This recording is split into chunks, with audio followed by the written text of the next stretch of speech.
Bonsoir, bonjour, bon après-midi, selon le coin du monde où vous vous trouvez. Bonjour à vous qui nous suivez à partir des États-Unis d'Amérique, du Canada et ailleurs sur le continent américain.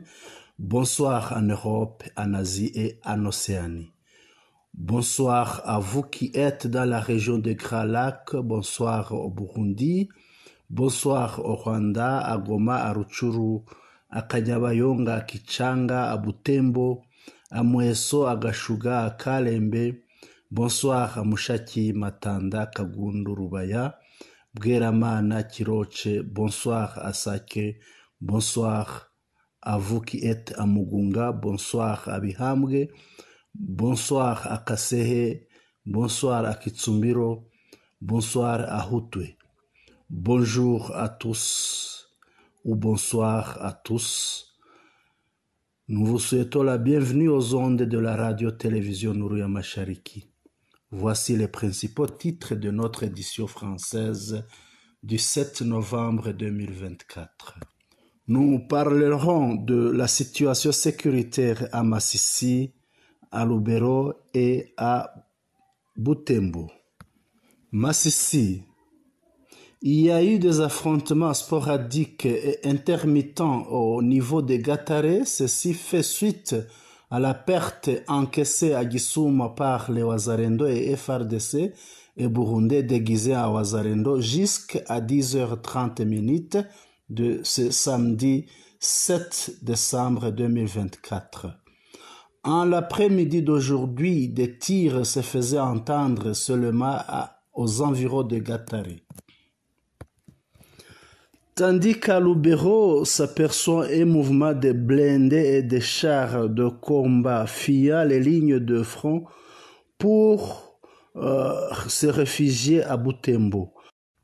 À Kasinga, une entité où se sont déroulés de violents affrontements, on y voit beaucoup de blindés et d'autres armes qui ont été carbonisées par le feu de la RCM 23. Du lundi au vendredi 6 décembre 2024, la ceinture de Kibabi à Karongi près de Gatare vient de faire 5 jours sous la cadence des armes lourdes et légères en cours des affrontements entre les FARDC et alliés et la RCM 23. Désormais, des sources concordantes précise que la RCM 23 s'est déjà emparée des entités de Tchoudi, Kibabi, Kaniro, Kinigi et Mururu, des entités qui étaient des bastions de généraux autoproclamés Sendugu Museveni, Kigingi et Mutayomba. Des sources anonymes indiquent que également ces affrontements qui ont commencé en début de la semaine se rapprochent de plus en plus du secteur voisin de Katoyi dans le Masisi.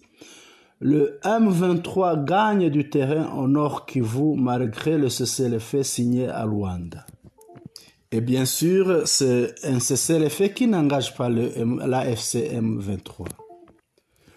Dans la vidéo en annexe, vous verrez les habitants de Kinigi en pleine célébration de l'accueil qu'ils ont réservé aux forces de la RCM 23 juste après la libération de leurs agglomérations. À Kaniro, il y a eu des affrontements intermittents à la ligne de front Kaniro-Gatare de Burundais, FDLR et FRDC sont derrière avec des armes lourdes, sont morts aux lignes de front les colonels Alphonse et Moupira du groupe Pareco, et ça fait en tout 15 colonels morts sur toutes les lignes de front de Massissi et de Lubero, sans compter d'autres FARDC alliés morts entre la date du 2 décembre 2024 au vendredi 6 décembre 2024. Dans le ras des FARDC, c'est vraiment un deuil. Lubero. Le colonel Baya des FARDC et ses 24 subalternes ont été tués à Ruofu, c'est en territoire de Lubero. Ceci intervient lorsque les FARDC viennent de faire 5 jours d'affrontement avec l'ARC M23, et cela consécutivement sans repos. Ce vendredi 6 décembre, de sources militaires sur le front ont affirmé que les combats se sont concentrés autour du village Vulamba et Matembe, causant le déplacement des civils depuis 4h30. À Matembe et Hutu, les FARDC ont attaqué en cette date du 6 décembre 2024 le général Chico Chitambwe, selon la population, un général des FARDC, a fui à moto voyant que les chars de combat ne sont plus aussi rapides qu'il le voulait. Dans sa mise à jour du 6 décembre 2024, le porte-parole de l'AFC M23 en matière politique a précisé: nous portons à l'attention de l'opinion tant nationale que internationale que les attaques continuelles menées par les forces coalisées du régime de Kinshasa, FARDC, FDLR, mercenaires européens, Mai Mai Wazalendo, forces de défense nationale du Burundi et les forces de la SADC continue de cibler des zones densément peuplées à Lubero, à Massissi et leurs environs, ainsi que nos positions. Ces attaques indiscriminées mettent en péril la vie des milliers de civils innocents et aggravent une crise humanitaire déjà alarmante. La non-assistance de personnes en danger étant condamnable, l'armée révolutionnaire congolaise ARC M23 reste pleinement engagée sur le terrain pour protéger les populations civiles et œuvrer avec détermination à résoudre ce problème de manière durable. Fin de citation de M. Lawrence Kanyuka. Nous notons aussi une perte de morale dans le rang des FARDC où des voix des éléments FARDC ont fuité en disant, je cite, « Pas de renfort, pas de munitions, pas de rations et maintenant 4 jours de combat sans manger, ce n'est plus possible. Nous sommes obligés de fuir et abandonner tout ce que nous avons aux mains du M23. Nous décrochons. » C'est ça le refrain des FARDC en pleurs dans le territoire de Lubero. Butembo. 2 jeunes ont été tués lors d'une manifestation contre les FARDC en la matinée du 7 décembre 2024. Hier, vendredi 6 décembre 2024, plus de 30 taxis faisant Goma-Butembo, les passagers et les chauffeurs ont été arrêtés et transférés à Beni. L'armée les accuse, faussement dit-on, d'être des membres du M23 ou collaborateurs. Aujourd'hui, samedi 7 décembre 2024, les familles et d'autres taximens ont protesté lors d'une manifestation à Butembo. Lors de ces manifestations, un jeune homme et une jeune fille ont été fusillés à mort. Écoutez les témoignages. Bonjour Madame la journaliste. Je profite de cette occasion pour saluer tous les téléspectateurs de la radio Top Congo FM. et aussi vous encourager pour les services que vous êtes en train d'accomplir pour cette nation. Je suis l'un des transporteurs au Nord Kivu. Je suis Nicolas Kambale Karumba, représentant des transporteurs au Nord Kivu, axe Butembo Goma, Beni. Alors, si je viens auprès de vous aujourd'hui, c'est parce que nous avons un grand souci, un grand problème que nous sommes en train de traverser dans le domaine des transports au Nord Kivu. Et vous savez, madame la journaliste, aujourd'hui, nous sommes en train de traverser un problème, surtout au niveau de nos ménages. Nous ne savons pas comment nouer le début du mois, parce que depuis que la guerre a commencé, on a bloqué les tronçons Goma, Butembo, surtout au niveau de Kibumba. Et ça, nous avons supporté. Et aujourd'hui, cette semaine, nous venons de finir une affaire de 6 jours comme ça, pendant qu'il y a des affrontements entre nos forces loyalistes FARDC et les rebelles du M23. Et pendant qu'il y a ces affrontements, il y a aussi des usagers de la route qui sont aussi sur ces tronçons-là. Entre autres, les camions Fuso, des camions transportant des marchandises, des camions transportant des véhicules qui transportent des personnes, comme des camionnettes, voitures. Toutes ces personnes se trouvent sur ces tronçons-là. Pendant que les affrontements commencent, ces personnes sur la route s'arrêtent au niveau de Kirumba et d'autres s'arrêtent au niveau de Alimbongo. Ils attendent qu'il y ait accalmie pour qu'ils puissent continuer avec le voyage. Alors, à partir d'hier vendredi, ceux qui sont à Kirumba se disent: nous sommes épuisés avec nos finances, nous ne savons pas comment est-ce que nous allons manger, nous ne savons pas comment est-ce que nous serons logés. Par conséquent, ils se sont décidés de commencer le voyage sur les tronçons à Kita Kirumba vers Butembo. Ils ont dépassé la rébellion sans problème. Arrivant au niveau de nos forces loyalistes, ils ont été arrêtés.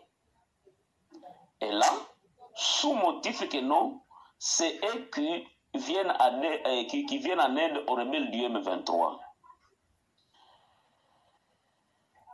Alors aujourd'hui, nous ne savons pas comment est-ce que nous allons vivre avec nos forces armées. Parce que tu fais ceci, tu es assimilé aux rebelles. Tu fais ceci, tu es assimilé aux rebelles. Tu fais ça, tu es collaborateur. Nous ne savons pas si notre armée n'a pas un mécanisme de renseignement pour que tout celui qui va passer par la rébellion soit assimilé à ces rebelles. Il y a des populations qui vivent à Kirumba, qui ne se sont pas déplacées avec les militaires. Il y a des populations qui vivent dans les Rutshuru. Il y a des populations qui vivent à Kanyabayonga, partout où se trouve la rébellion, il y a des Congolais. Alors, nous ne savons pas si, lorsque nos forces ont abandonné ces milliers, ils ont cédé ces milliers au M23. Alors, directement, tout celui qui est là devient rebelle. Tout celui qui passe par là devient rebelle. Ce n'est pas ça, je pense. Alors, on arrête plus de 38 voitures. Pour le moment, ils sont arrêtés plus de 38 voitures. Et sous motif que non, c'est eux qui ont ravitaillé le M23 pour le combat qui est à court. Pendant que ces voitures ont des passagers à bord, pendant que ces voitures ont des personnes à bord, alors nous en avons marre. En tout cas, nous sommes dépassés. Nous en avons trop avec ce genre de conclusions. Surtout, il y a des généraux qui ont pris ce courage, ils ont pris ce système pour nous rançonner.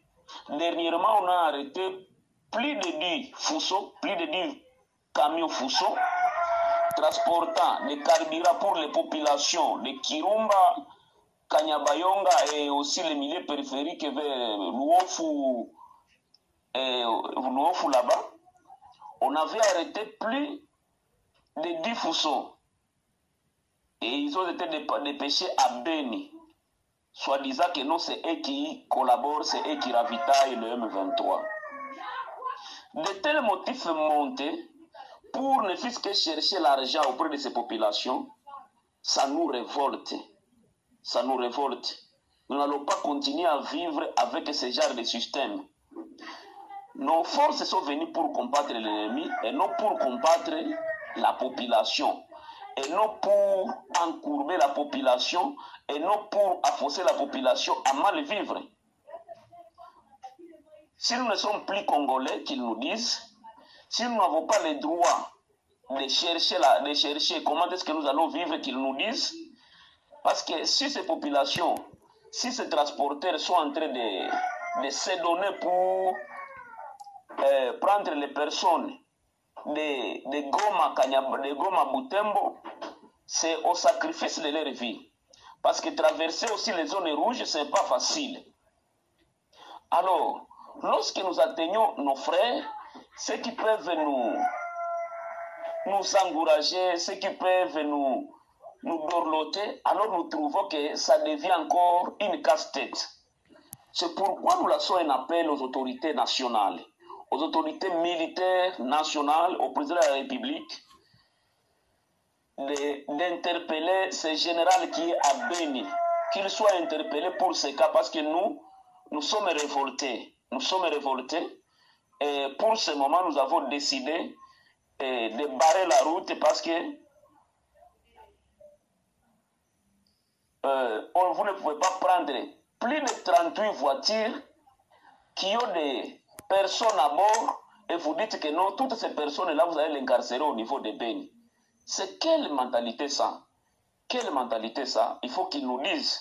Il faut qu'ils nous disent s'ils sont en train de jouer quel jeu. Si ça, ce n'est pas aussi jouer les jeux de l'ennemi. Comment arrêter vos propres compatriotes comme ça, sans problème, sans motif valable, et ne fût-ce que pour chercher l'argent auprès de ces personnes-là. Voilà pourquoi je suis venu auprès de vous, parce que je connais que Top Congo est là pour nous aider et aussi apporter notre voix plus haut au niveau des autorités pour que nous puissions trouver certaines solutions.